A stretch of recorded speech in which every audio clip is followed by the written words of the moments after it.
In April of this year, a lot of people in the United States lost their jobs. That happens every month. But this time, when the companies explained why, 1 out of every 4 cuts came with the same answer: artificial intelligence. Which raises the obvious question: which jobs? The number comes from a firm in Chicago called Challenger, Gray & Christmas. Every month, they read company layoff announcements and write down 2 things: how many jobs were cut, and the reason the company gave. They don't guess, and they don't predict. They record what the company said, in the company's own words. For decades, those reasons were boring: cost-cutting, restructuring, a plant closing.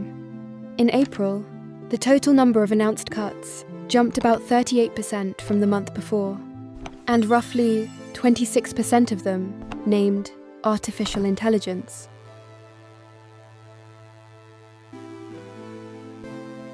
So, which jobs? Start with customer support. This is the clearest one. Chat and email support gets handled by software first now, and a person only sees the hard cases. Teams that used to have 50 people have 15. Then, data entry and basic bookkeeping. Work that means moving numbers from one place to another. Software has done that for years. It just does it well enough now that nobody checks every line. First draft writing, product descriptions, marketing emails, simple news summaries, routine translation. Not the finished piece, the first version of it. Junior coding work, the small, repetitive parts of a program that used to go to the newest person on the team. And early recruiting, the part where somebody reads 1,000 resumes to find 50. Look at that list for a second, and the pattern shows up on its own. None of this work is difficult, it's repetitive. It happens at a desk, and somebody senior checks it afterward anyway. But there's a second half to this, and it's the part that worries economists more. In the same report, companies also say how many people they plan to hire. In April, that number fell sharply. Now think about what that means for the jobs on our list. Customer support, data entry, first drafts, junior code, reading resumes. Those were never just jobs. They were the way in.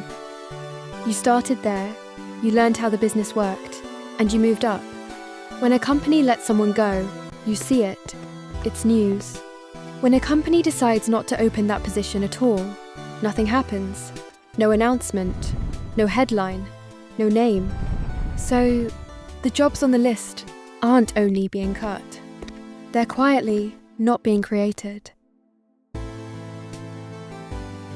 Now the other half of the answer.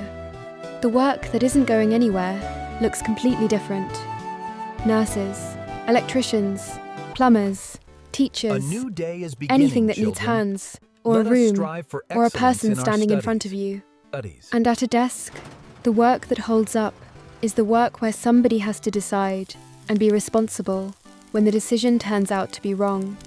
Most economists say this is not a collapse. Not yet.